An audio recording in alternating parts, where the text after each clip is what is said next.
welcome to Bitstorm, a comedy game design podcast where two guys who know nothing about comedy nor game design. I'm Travis Scott, and with me as always is Ben Slinger. Hello, welcome.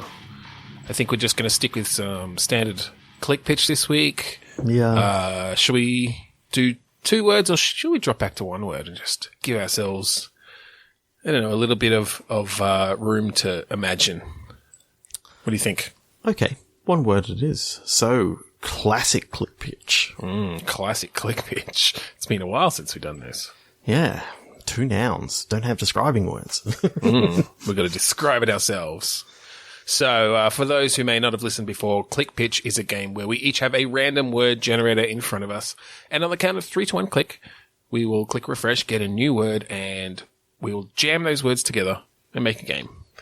Talk about it, see where we can go, and then throw it away once we're done. Never to be seen again. Until you listen to it and it's been edited and all that sort of jazz. Well, yeah, you know. Right. We say never to be seen again, but we do self-referential going back to old games a lot. Technically, you don't ever see these games because it is an audio-only medium, so I was technically correct. Yeah, okay, 3 to 1 click. Splattering. Posing. Okay. I had an image of people shooting paintballs at models. I'm not sure what to take from that into a game, but that was just the first thing that popped into my head. It could be something interesting around like shooting paint at someone, and then obviously the pose they're in determines where the paint doesn't hit or the shape that it makes behind or something. So now I'm picturing that it's a paintball sort of game, but it's in like, say a wax museum, sort of like a Madame Tussauds or something like that. So there's lots of poses in which the wax figures are, and you're sort of running around using them to sort of hide behind, just as cover and stuff. As cover, and you can sort of get yourself into the pose to cover the entirety of your body, sort of thing. Right, and it's about like how much paint you covered in by the end, based on how well you've like matched the pose. Yeah, so I think the cool wrinkle is that you're actually playing wax figures. So you actually look like a wax figure, so you can run into a room and just like stand still if they didn't happen to see which figure you were. Each time you respawn as a new person. I like the idea that you're some sort of soul that is possessing these wax figures. So each time you respawn into a different one, but it means there's less and less of them. Yeah. So you get to the point of, hang on, that one wasn't there before. Oh my God. Yeah. You start to know which ones have been moved and not. Yeah. Well, so does that, you say I think what happens is they get recycled. When you get hit, your spawn counter goes again, and you spawn into another one. Like getting hit by these, I'm thinking they're like spectral paintballs. They actually knock your spirit out of the wax, but it also leaves a splat. Also leaving a splat of paint. Yep. But it just means that later on you can come back into, say, the Jack Nicholson that you had at the very start. Yeah. And he's where he was left. And then all of a sudden he moves. I like the idea that, your soul gets knocked out of them, and so then they're frozen in that pose until one of your souls jumps back into it again. Yep. And you may not be jumping back into that, so... Yeah, maybe someone else. I like the idea that each wax museum character has, like, power-ups. Okay. Oh, okay. They've each got their own sort of skills or weapons or something. Yeah. Well, I guess you're always using the paintball things, but almost like a PUBG sort of thing that you're able to pick stuff up from the ground and arm your wax figure. So is there, when you get taken out, the wax figure keeps all the stuff, and you now get knocked into another random one. If you set up Jack Nicholson to be like awesome, later on, and someone gets in back into Jack Nicholson, they've all of a sudden got the best weapon in the game, and they're going to smash you. All right, okay, but so I like this idea. But then, if the paintballs, if they're spectral paintballs are what's knocking you out of the wax figures, what is the point of any other weapons? Yeah, but it's just say like a Gatling gun style paintball gun. Okay. Just different versions of the paintball guns. Okay. Well, that's fine, except I was liking the idea of potentially being able to like cut off limbs and things. Well, you could do that too. That could be fun. Because that obviously, it's not, these are just wax figures, but it's going to limit their movement perhaps or what they can carry or different things to the point that you could cripple someone and they're stuck in this wax figure. I'm just wondering what the overall point of that would be. Do you know what I mean? Like you take off Jim Carrey's legs while one of the other players' soul is in there, but don't shoot them with the paintball. And just leave them there for the rest of the game. They're just crawling along the ground. Slowly moving as you see a whole heap of people just jump over and move down to the other end of the wax museum. Yeah. So I guess it depends on how points are determined and how many other people are playing. Because you could do that to just like, all right, let's get this person out of the game for a while, and I'll work on taking out other people. Do you get points for knocking out a soul, or is there some other win condition? Yeah, I think it's not like a single shot and you're out sort of thing. I think it's more of a headshot and you're out instant. If you get body shot, then it's like 2 body shots or like 3 limb shots sort of thing. And that'll knock the spirit out of a thing. Okay. And you get that's those 3 within a short period of time, say. Right, because they're like hold 20 on the seconds wax or something like that. Their hold on the wax recharge. So I mean, it's basically just recharging health. Yeah, with different, like different shots doing different amounts of damage. But okay, and then I just love the idea of never kill. knowing which one they're in, and you can actually, with a slight penalty, I think automatically eject yourself out of a wax figure. Maybe if you pull up a certain you just power have to up, shoot you can yourself actually in the switch. head. Well, I'm thinking with a certain power up, you can actually switch. Switch them. Okay, switch to another one that you want to switch to. So you can sort of like be running away, quickly switch, and then they don't know which you're in. Well, I like that idea then as well, that you can and again, maybe this comes down to which celebrity or character you're in, but you can make a wax figure move that isn't you, like that doesn't have a soul in it. But you can like sort of astrally move it in some way to use as a decoy, right? Like you run into a road. Let's say, I mean, who would have that power to? I don't know who's played a telepath. Okay, maybe it's Patrick Stewart. You're in Patrick Stewart's body, wax figure. As Professor X. As Professor X, you run into, and just to keep on theme, you run into the Star Trek room because he'd have a reason to be in there too. And you switch to another. With someone chasing you. Well, you don't switch. You run into the corner, and then across the room, you like make the Michael Dorn start moving as the other character, as the other player runs in, and they're like, "Oh shit, he's in Michael Dorn!" Bam, bam, bam, and just like Michael Dorn's now got paint on him, and the other player's like, "What the fuck?" And then Patrick Stewart is just like, "Dodge this." and funnily enough, the other person was in Keanu Reeves, so. Oh, I love it. All right. 3, 2, 1, click. Yep. That's great. Sidewalk. Right. Right? Yes. With a W or an R at the beginning? R. It's the direction. So, I'm thinking you could take sidewalk as walking sideways and it's something crab related. Okay, yep. And then there's like, because then right as a direction, maybe you're a crab that can only move right. It's a puzzle game. So it's, I'm seeing, for some reason, I'm seeing like a 2D platformer in which, in essence, you need to be always going to the right. You're always sort of crab walking on the ground or whatever. You can do some jumps and all that sort of stuff. But in essence, you're sort of running away from something that's coming from the left. Okay. So not quite an endless runner, but more of a... Yeah, I mean, the standard kind of Mario scrolling, constant scrolling sort of thing. Yeah, but the idea being that, yes, there's something chasing you coming from the left, so therefore you're always going to the right. And I'm picturing that it's sort of, you got levels on the street, you got levels on the beach, you got other sort of maybe even sewer levels and that sort of stuff. All right, so you are playing a crab. Mm-hmm. What is this crab's story? What's going on with Krabby McCrabberson? Is he a pet crab, beach crab, restaurant crab, escaping from a restaurant? I kind of like it's a restaurant crab. Yeah. That has already escaped.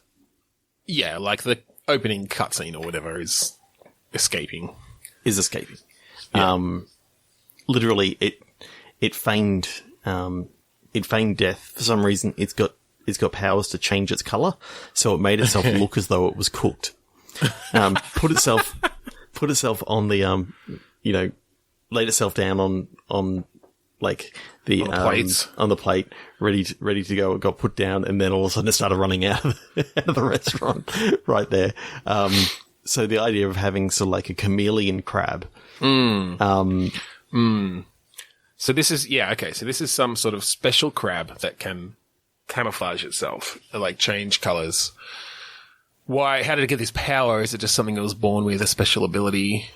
I think... Was it radiation? I think it's toxic waste. A chameleon? Toxic waste that was pumped into the ocean.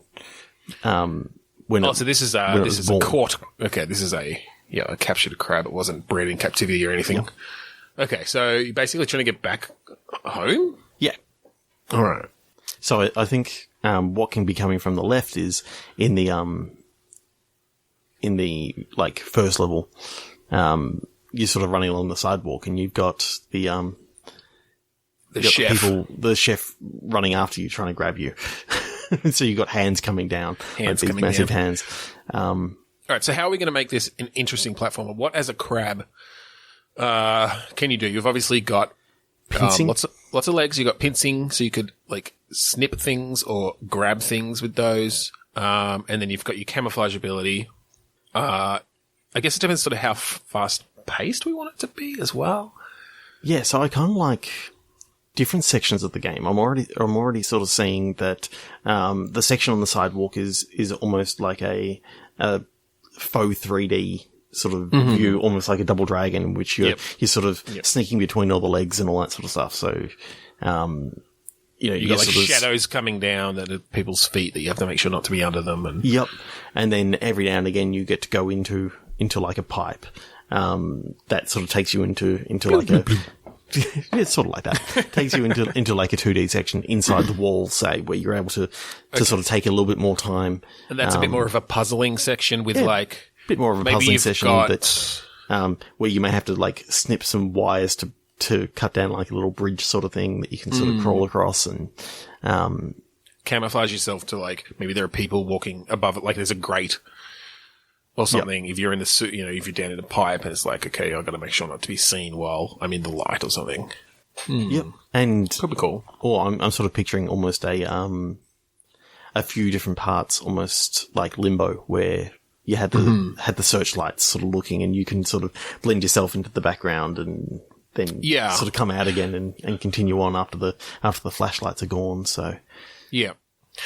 So that's interesting that you mentioned Limbo, because I was wondering about the tone of the game. Like, is this sort of whimsical or is this a bit dark? I like the idea that it's dark because you're talking about trying not to be eaten. We quite often eat seafood and other animals and that sort of stuff, being meat eaters. All right, so I like the idea of the other dark humans, and particularly the chef, just being these really like ominous dark figures with like white shining eyes or something, almost in that Limbo style. And then I guess coming across what sort of other characters do you come across? I'm thinking, do you come across a crocodile in the sewer who's just like totally jaded and I think a crocodile in the sewer. At one part, maybe just in the background, you see Octodad, just because that'd be awesome to sort of say Just a that bit of a cameo. this happens to be the same Is sort it of a dark world. version of Octodad, though? Because that feels a bit too whimsical for this dark tone we're going for. Yeah, but the you can have a bit of dark and whimsical. Just it's not part of the main game. It's just in the background. If you happen to Maybe notice, then, if we're going for black humor, maybe it's at the very beginning in the restaurant scene. You see in the background an octopus in a suit, like being eaten and cooked. oh, Jesus Christ, as in he got caught. Yeah. But then I like the idea that you see him later on and it turns out it was just a decoy. he dressed another octopus in a suit. Well, what's messed up about that is when Octodad is in his suit, everyone thinks he's human. So maybe there's something really dark going on at that restaurant because they literally thought they were serving human. Maybe that's why he survived. They took the suit off and they're like, what the fuck? This isn't a human, it's an octopus. Oh, we don't want to serve calamari. We said, yeah. We said long pig. God. And then maybe you actually meet a long pig. Like just a pig that's got a really, long torso. Oh, God. 3, 2, 1, click. Yeah. Rap. Yelping. So Rap again with a W or with an With R a at the W. beginning? Okay. So, it's a pet rapping game where you're giving pets for presents. that's a really bad idea. Make sure you put the air holes. No, this is a game in which you play a dog trying to re-wrap a whole heap of presents that That you destroyed in your... you wake up and you realize that one of your puppies have just destroyed a whole heap of presents the night before Christmas or the night before the kid's birthday or something like that. So Yeah. you as a almost like a surgeon simulator sort of thing that you don't have opposable Right, because you thumbs. don't have thumbs, yeah. You're trying to wrap just with these massive meat paws, as in they don't have the only any. way you can pick anything up is by moving the paws together and pinching things in between them. Yep. I love it. Okay, I like that. I do like that. All right. So, I think a game like this obviously hinges on the controls. Yep. I feel like thumbsticks, maybe. No, I'm thinking VR in that you bring thinking the whole VR. hands together to do all that sort of stuff. So you can't use the fingers, but you just bring the hands together and you're trying to pick it up and trying to pick up each individual piece just to move it. All right. Yeah, I guess I can see the humor in, watching someone or trying to yourself, bringing your hands together and having to move basically your whole body. Because I guess the scale is going to be quite... It's going to be quite large. Yeah, the present's going to be fairly large. Okay. And So then... I'm picturing, so you manage to get the roll down on the ground and you knock it with a paw and it sort of unrolls a bit. The roll of ribbon? The roll of paper. So you still got to okay. rewrap all the paper and all that sort of stuff. So you sort of, imagine trying to grab a big box and move that across. And Well, yeah, I think that basically you're trying to replicate the original present. I don't know if it shows you what the original present looks like or you have to remember in some way, there's almost a bit of memory as well, but the parents of these kids are really into wrapping things. So some of them are maybe quite intricate and there's multiple ribbons and boxes in boxes. Maybe you get a certain amount of boxes and you're like, how did this all fit together? Because you've got the presents, you've got the boxes, you've got the wrapping paper, you've got the ribbon, and you've got to sort of get them all back together, in this sort of physics playground where, you're very limited in how you can grab things. one thing that you quite often can't use in other VR games is your head. I like the idea of being able to use your head to hold down a if you need to hold down something as you get some the tape as you get and the you need tape to out. hold your fold down. Oh my god, we're gonna have to have some pretty good paper physics. That's something I feel like is probably pretty tricky. Mm-hmm. Well, unless we can simplify it in some way, but. I mean, like as the idea usual, that- we're not actually going to build this thing, so. I like the idea that you actually see the snout just slightly out there. So at all times. I feel like that would just get at the annoying. bottom. So like your nose, you know how the nose is there. Like it's just a little bit longer. I do so you know can how sort the of nose is there. You can just see at all times if you look down, you can just see like how far out the nose is. So you're not having to get like right in there. You can sort of see, okay, I've got it held down right now with my nose. And Right, yeah, I guess that makes sense, yeah. Yep. Gives you a bit of context around that, a bit of visibility. So I wonder then, do the puppies come into play as well? Do you have to like sometimes fend them off, or are some of them helpful maybe? Maybe you can like use a puppy to, you know how when you're wrapping a present, you might take all the pieces, all the pieces of sticky tape you're going to need? Mm-hmm. You just like stick them on your puppy. Yeah. And it's like, all right, come over here. I need another piece of tape. Yep. So you need your tape lackey. Yeah, I like that a lot. I really do.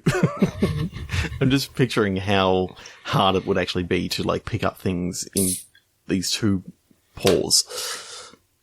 Oh yeah. And how there's easy a lot of it cool will be to sort of like get them sort of balanced in that. Obviously you can't put them too close together, otherwise it'll sort of flip out of the paws. Yeah, you'd have to be careful not to make it too.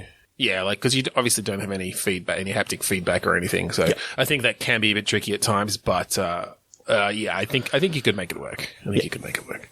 Cool. 3, 2, 1, click. Yeah. Smiling. Sheriff. I wonder is this like much like Footloose? Footloose? Is that the one where they weren't allowed to dance? Yes. I'm thinking this is a town where the sheriff has decided it's illegal to smile. Because he believes it leads to improper thoughts.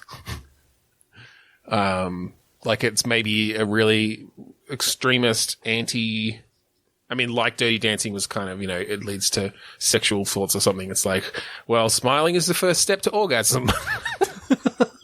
So we can't have that. And he says that to like the teenage, not the teenage kids, but like the kindergarten kids. Yeah, totally. It's the abstinence. It's the like beyond abstinence only. It's like abstinence from any joy because that's too close to coming. And so, obviously you play like one of a group of, the teenage rebellion. No. I thought that you played the sheriff. You play the sheriff, so it's literally just watching people as you walk past and making sure there's not a hint of a smirk on their face. Otherwise you shoot them. With a taser. Yeah, I guess. Wipe the smile off your face, missy.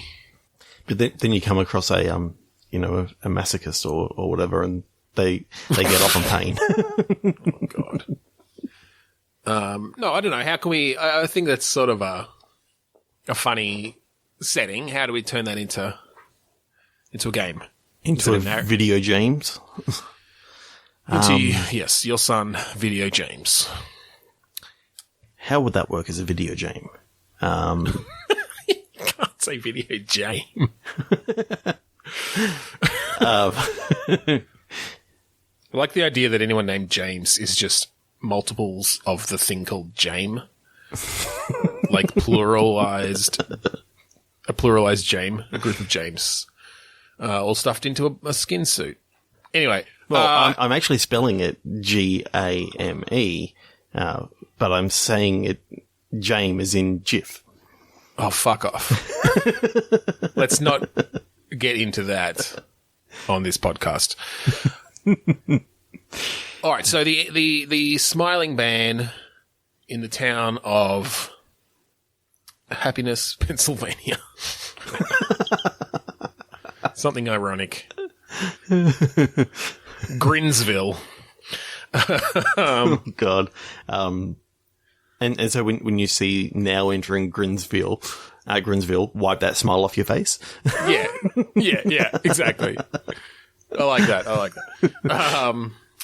So Grinsville, and I don't know here. How does this sheriff enforce it? Does he just arrest people? Are there fines? And what's the gameplay here? I mean, you got to have a smile button. Well, I'm thinking, or is it analog smile control? I'm thinking, what you being the sheriff, you're still like having to report to domestic situations and that sort of stuff. But as you're driving, you can sort of be looking out the window, just looking for anyone having joy or anything like that. Make sure nobody's having fun. So this is an open world. Yeah, I'm thinking sort of an thing. LA noir sort of level of openness. Okay. You know, there's certain things that you're doing, but you can also like check out side missions and as you're driving things. down, you hear like kids playing hopscotch, and you just you're looking at the window just trying to check, are they smiling? It's like it's all right. These dour kids just jumping, frowns on their faces. Well, I'm picturing that they sort of go up to the fence and they just sort of stare at the car as it's going past. Sort of like a la Children of the Corn or something like that. Just to give it that bit of creepy atmosphere. Yeah, totally. All right, and so then what's the sort of main hook? Is there a group of rebellious teenagers that you have to try to shut down? I think there's like there's a gang who have been coming along and like tagging graffiti everywhere, and the graffiti is just Big a smiley grins. face. Yeah. Like a smiley face emoji sort of thing. Mm-hmm. And of course that's the last thing that you want. Someone's trying to spread joy. And it's the last thing you see before you die. So I'm picturing that the rules are that if you're in your own house, you're allowed to be as happy as you want. It's just out in public that you're not. As long as you're of age. And married. God.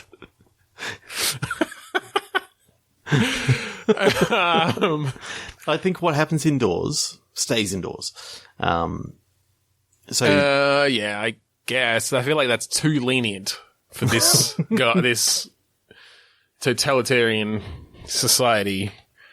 But the end of the first day, and you go home and you realize that he and his wife are like watching a comedy or something like that, and he's continually smiling. Oh, I mean, he's totally corrupt. He smiles whenever the fuck he wants. Well, I think like the fact that certain types of sex were illegal for a long time, but obviously people can't be monitored and were doing it in their own homes.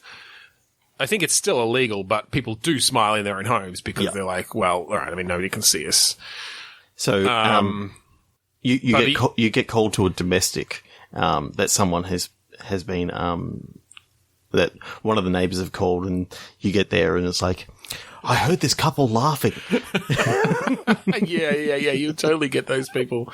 They're like, they're all into it. There are people who are like, yes, this is the right thing. Nobody should smile ever. And I like the idea that you're like knocking on their door and you hear We've like had reports of laughter in the area. Can I come in, please? Let me check what's in your DVD player. Let me check your Netflix history. Happy Gilmore. Okay, I think you've got to come down to the station and answer some questions. Oh, I thought you were going to say Happy Gilmore. Okay, everything's fine here. You obviously weren't laughing at that. All right, I think that's fine. Let's. That's pretty funny though. Like you could definitely go someone with that. Yeah, we can keep going if you like. No. All right, 3, 2, 1, click. Autograph. Mainframe. Ooh. Is it a celebrity computer of some sort? Is it the first AI or something? Or maybe it's the first AI actor. Like in the future when artificial intelligence, becomes a thing, but as with any, as humans tend to do, we oppress the new sentient species. So it's on the set of the new Pixar film, in which you've got animated characters that are actual AI actors. Okay. Yep. And I know this is going to get a bit weird, but you're there. Oh, it's going to get weird. It's going to get weird. You're there investigating a murder of one of the AI people with characters within the movie. Turns out that they got murdered by a virus sort of thing. Very graphic on the scene, but and they were filming, which is to say, rendering. All right. No, okay. I like this idea. It's giving me Happy Time Murders vibes. Yeah. Gee, that was a good film, wasn't it? It was. So you're investigating the murder of an AI. Now, obviously AIs are a bit harder to kill than other things. You have to use different methods.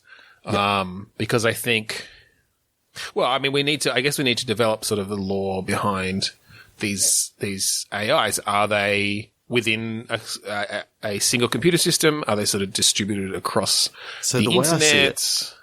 The way I see it is anytime that they want to do a film with one of these AIs, each AI is basically like a mainframe box that gets wheeled into the stage. It's got physically wheeled in. They're not physically wheeled in, but then like plugged into maybe the there's network. like a thing. Yeah, but maybe there's a thing that AIs can't be connected to the internet because of some incident that happened. Many years ago. In the early days, which is why of they AI. have to physically be on the set. Exactly. Now, being on the set is basically, just plugged into the local network. Yeah, which is isolated from the internet. And so the way the director actually does his directing is he plugs into the system via like a VR headset that translates him into this world that he can actually tell the people where to go and all this sort of stuff. So in investigating, you have to actually plug yourself in. I'm picturing this as a point and click sort of adventure game thing in which, in the VR world, maybe you get a little bit more leniency in the physics and that sort of stuff. Oh, of course. It turns into more cartoony sort of stuff that you can do. I mean, that's the whole reason they even film in the sort of virtual AI world is they don't have to rely on CG artists to make these effects and things. They're sort of semi-controlled by the beings that live there who have control over all this stuff, right? Yeah. So I like the idea that this mainframe murder that happens is literally like like you investigate into the box and all that sort of stuff and notice that it hasn't been tampered with at all, but something software wise has been inserted in through some sort of digital means. There's not been any so there's been no physical access to the mainframe box the mainframe box itself. It's somehow been connected to the internet and someone has done something else somewhere within the software. Oh, so you're saying that? Well, because it might be more interesting as a because if you say that the network got connected to the internet, like it could be anyone. I kind of like the idea that it still is. It has to be someone who has connected to this isolated network or who has access to it.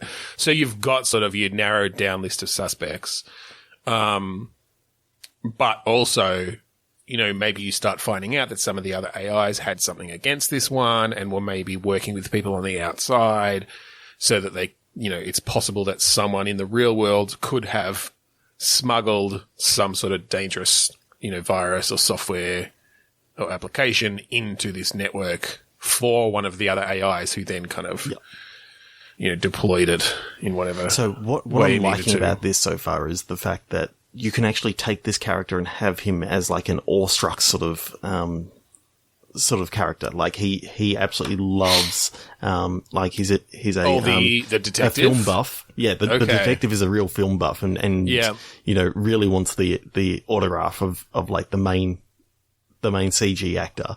Right. Who was it that was killed? Shall we go into, or at least like, how famous were they? Like what? Was it like the co-star, like on a similar level of fame to sort of the main? I think it's a fading AI co-star, as in one this was their big break, coming back into It's like a comeback after. Okay, they were one of the early AIs. Here's so maybe the thing. They play different characters every time, but of course. So they don't look the same all the time. But there's like I'm picturing like there's certain like graphical things that you can sort of tell who the actor was, who the AI actor was. Well, so and maybe like it's just around a receding hairline, but the character changes each time, sort of thing. Like there's something somehow hard-coded into their like intelligence matrix that means they can't render anything but a receding hairline or like 6 fingers on one hand or something, you know. Yeah.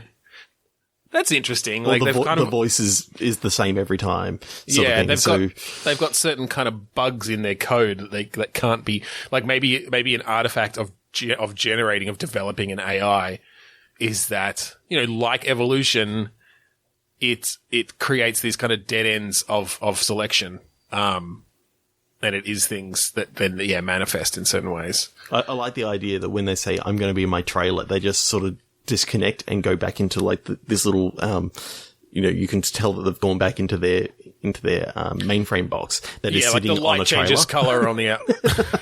That's on a trailer, right? It's sitting on like a little wagon sort of thing. Yeah, like a little wheelie, you know, like a forklift thing, a hand lift.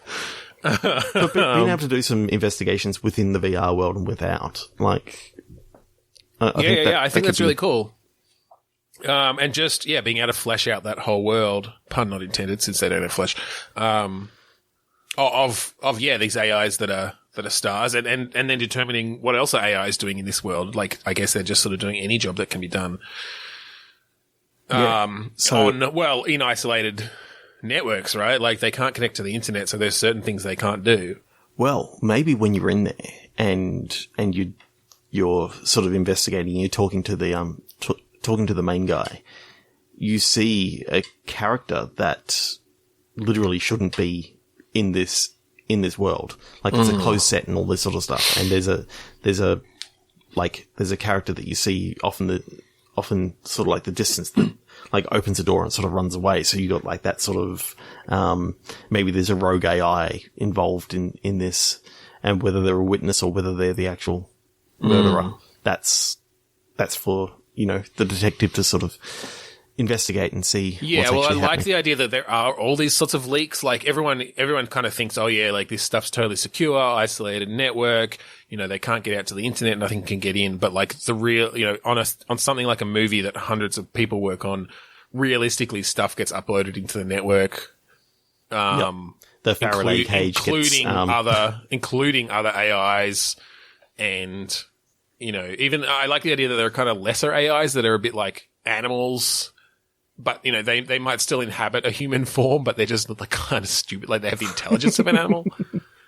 And that they are sort of like viruses. So, you know, someone does just absent-mindedly, you know, plug in a USB stick with a movie they want to watch on it or something, and like a fucking little dumb AI has hitchhiked its way, you know, through the data stream and gets onto the network, and that manifests itself in different ways.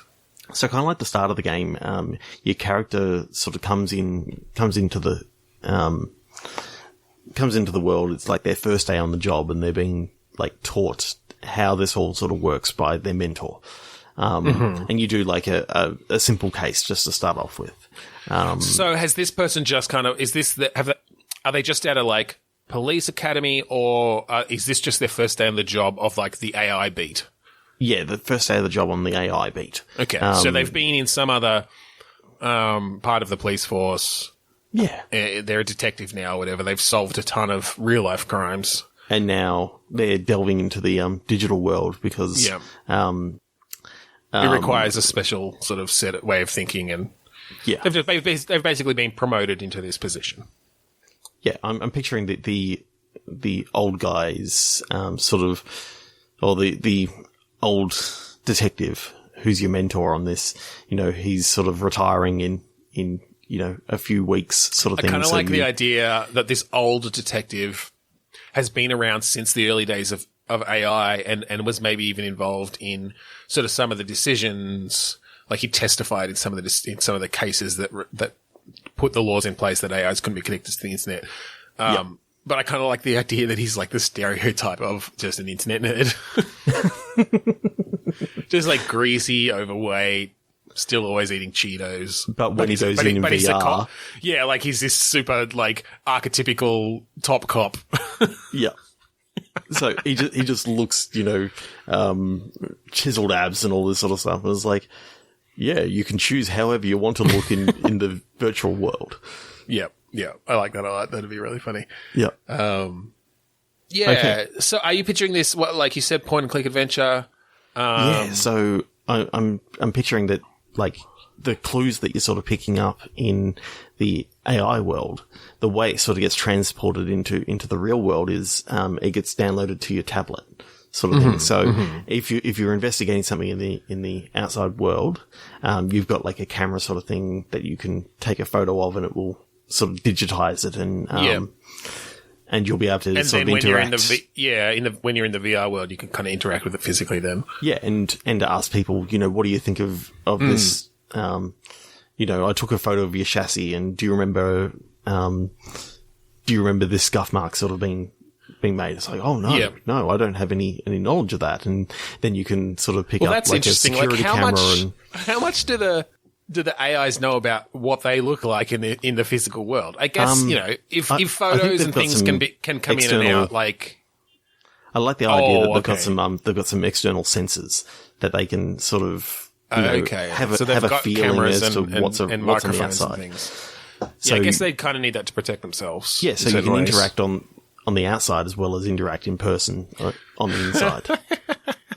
Well, I like that too, because I like the idea that initially the first access you have to an AI is just talking to them via their mainframe chassis, through and it's just kind of a shitty digitized voice with, a flashing light that changes, like very HAL 9000 kind of thing.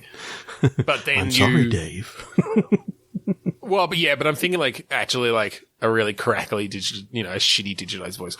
I was more thinking of the light of HAL 9000, but then you don't recognize them when you finally get into the virtual world because they obviously look completely real. And are we thinking these things are, I mean, I guess it depends on what movie they're in, but are they fucking toys because they're doing Toy Story 17, or are they humans? I kind of like the idea that the graphical style on the outside is more cartoony, and the graphical style on the inside of the VR world is more realism. Oh, that's cool. Just to sort of get that juxtaposition of art styles. Yeah. Okay. That's interesting. Are you thinking this is a 3D point and click? Yeah. I'm thinking. Yeah. Remember that going back in time, the DOS game Normality. Yeah. Yeah, how that was like a 3D adventure game. Yes. From a first person sort of using thing. something akin to the Doom engine, or the Wolfenstein engine almost, yeah. I kind of like the idea of it being like a point and click adventure game from within the eyes. From first person. Yeah, from first person. All right. Not second person. Or third. Let's not get into second person point and click adventure. I don't quite know how that would work. Anyway. Technically, a lot of those, third person adventure games is you dictating what the character does. So it would technically be second person, wouldn't it? You're telling a character what to do. I guess if you are identifying directly as that character, I don't know. Anyway, the second person gets confusing when you try to put it into video game terms. I know. Okay, so first person, that's interesting. How well that would work. We'll have to do some really good facial animation and stuff. Yeah. I'm sort of going down the point of, should this be a few different cases, or should it just be the one tutorial case and then the major case that you're sort of trying to solve? I think the major case. I think you want to develop these characters and this world over the course of this whole case. And obviously, you have particular plot points that will switch it up a bit and change your suspects and change, maybe your motives and your cause of death and that sort of thing. Okay, so let's delve a little bit deeper because I'm really enjoying this. Yeah, me too. So I really like the idea of the outer world, the real world being a simpler art style. Are you thinking almost a bit sort of cel-shaded, or is it literally that the people are a bit more exaggerated and cartoonish? So what I'm almost thinking is that you said Wolfenstein before, and I like the idea of having like the external almost sprites sort of like the old Wolfenstein style of very blocky and somewhat spritey, but inside it's all 3D model sort of thing. So my god, that's pretty extreme. It is like a pretty, yeah. You can still have reasonable like quality sprites. You don't have to have it the other way. I don't know. I just thought that could be a bit of fun. That could be fun. I feel like it'd turn too many people off. Yeah. I do just like the general idea though of, because obviously the first contact you get with this game is going to be the real world. And it's like, oh, okay, this is the art style. It's sort of a little bit exaggerated, sort of flat colors. And then, the first time you go into VR, it's just like, oh shit, like this is just, attempting to be photorealistic. It's like fucking Uncharted or something, And just being able to, sort of maybe follow along, maybe the investigation takes a little bit longer. Like, it's not sort of solved in a couple of days, but you so each time that you're going in to talk to these people again, they may be in a different movie now. So that's what I was going to say. Yeah, I like the idea. Maybe not that that the one person is going to a bunch of different movies, but I think like the first time you talk to them, they're all still in whatever form they were supposed to be for the movie they were working on. But it takes a few weeks and you come back and they've all just scattered now. They're all on different movies across different studios and stuff. Yeah. And so, you're sort of having to, and that's obviously going to teach you a bit more about the world and but then also each character's glitches, as it were. Yeah. And they're they're little bugs. I really like this a lot. So do I. That's a fun world. It really is.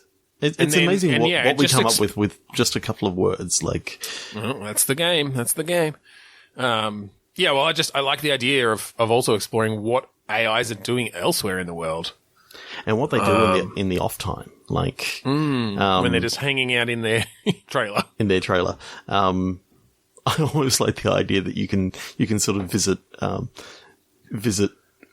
one of the AIs in their trailer, and they've got like a family there and all this sort of stuff that they've sort of built up. That they're like. Well, I was also thinking that in this world, like if there's so many AIs, they're not all going to have work, and there's probably going to be trailer parks. It's just all these mainframes, like put up on blocks. Doing it tough because they're the previous generation, or they're just, they're glitches. Maybe the glitches that they have are too heavy and. Yeah, well, that's it. Maybe they like build up over time. And it's a bit of a cancer sort of thing, almost. Like the longer you've been around as an AI, the less flexible you are at changing roles and visual, the way you look and stuff. I kind of like the idea of maybe what ends up sort of killing this other one is they'd been experimenting with like extending their code base a little bit further to support like a family that they were simulating and all this sort of stuff that sort of stretched them to breaking point. That like they've got a secret family. So it wasn't even a murder in the end. It's basically a almost a self-destruction sort of thing that happened inside their system. I love the idea. Oh, I love the idea that like, so this happened. This character died, and it happened on set. So you've got footage of it. And they sort of just, their code started breaking down. They were glitching more and more. And maybe you see shadows of that family in there, but you think it's just them switching between characters. Yeah. But then they shut the mainframe down. So I love the idea that once you sort of figure this out, you're like, oh shit, you go and turn the mainframe back on and this family is there. Like they didn't die. Part of this was, maybe it was the final kind of push that made them into separate entities or something that killed, the victim, but you turn them back on and they're just like, there are these beings. I kind of like the fact that one of them is like a Trojan virus, sort of thing. So it's sort of like personified this virus because they got plugged into the internet or something like that. And so the family that they sort of built, the Trojan got sort of embedded into that code for some reason, and or maybe there's an extra and became self-aware within the AI's code. I like the idea that as part of creating this family, because the whole thing is sort of this tragic thing. You know, AIs are grown in certain ways, and they replicate. We'll have to figure out why there are so many AIs and stuff, but they don't get to experience love and family and stuff, and so this AI decided, well, I'm going to create that for myself, and figured out a way to sort of split their own resources to build that. And they were going to build like a partner and a child. Mm-hmm. But when you turn this on, there are 2 children. Know what I was thinking? What this game could be called? Yeah. TSR. Terminate and Stay Resident. I think we've used that before, but I do like that for this. I kind of like the idea of this whole, like, you just say, you know, it's just called TSR, and it's like, that's the name of the movie or something like that they were actually doing. Yeah, but it actually gives you a little bit more. It actually, when you get to that end twist, like, that's sort of a bit of an Easter egg for people. I think you don't even acknowledge it within the game. Yeah. But it's just people after the fact are like, oh shit, TSR, like that actually. That's the whole thing. But, you know, that character that you were sort of seeing off in the distance that was sort of trying to get away, that's one of the family members or this Trojan virus that is out and about in the actual simulated world instead of within the mainframe. Okay, yeah. Yeah. Yeah, I like that. That's really cool. That's some awesome world building. Well, you know what we did? We did an adventure game. Yep. Adventure game designed on Quick. We were thinking we'd do that this episode, and we decided not to, but we ended up doing it anyway. So that was cool. Yeah, that was really cool. All right, should we knock out one more quick one? Yeah, one more. Before we finish this up. 3 to 1 click. Pessimist. Repeat. Pessimist. Repeat. Okay. Is this a Groundhog Day sort of thing? Probably done too many of those. I think there are only so many sort of puzzle and game mechanics you can come out of that. Yeah. Maybe this is someone who works on like a factory assembly line or something. Like, I'm just sort of thinking the pessimism is coming from just the same thing day in, day out. Mm-hmm. Repeating. Now, I'm not sure where the gameplay comes from. Maybe this is I'm sort of wondering how we can abstract that out a bit. Do you know what I mean? So that it's sort of represented in, I don't know, colours or numbers or stats or something, and you affect them in some way. Yeah. It's a bit interesting, isn't it? Well, I kind of like the idea of seeing into somebody's life just through, like, graphs or something. Like, that sounds boring, but, like, you know, their mood changes and their, you know, how tired they are and how hungry they are. I mean, not full on just, like, Sims meters or whatever, but I don't know. I'm kind of picturing a very lo-fi game. It's just blocky. I don't know.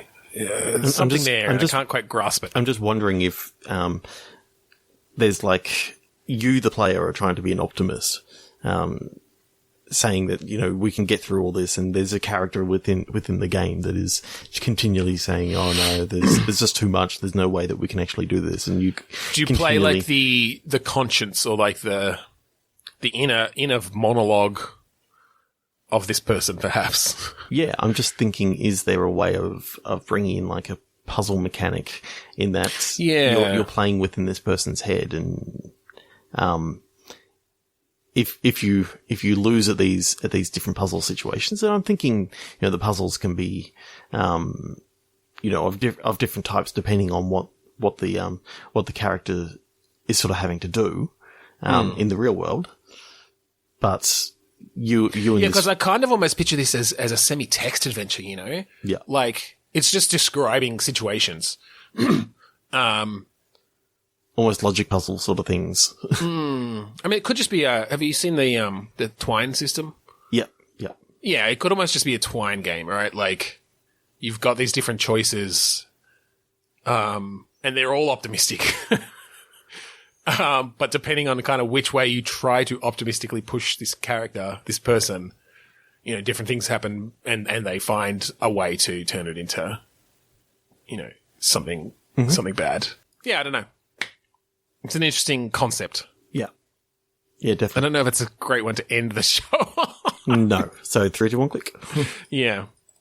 Decibel. Decimal. Nice. Decibel and Decibel. That's really funny. Do you think they're character names?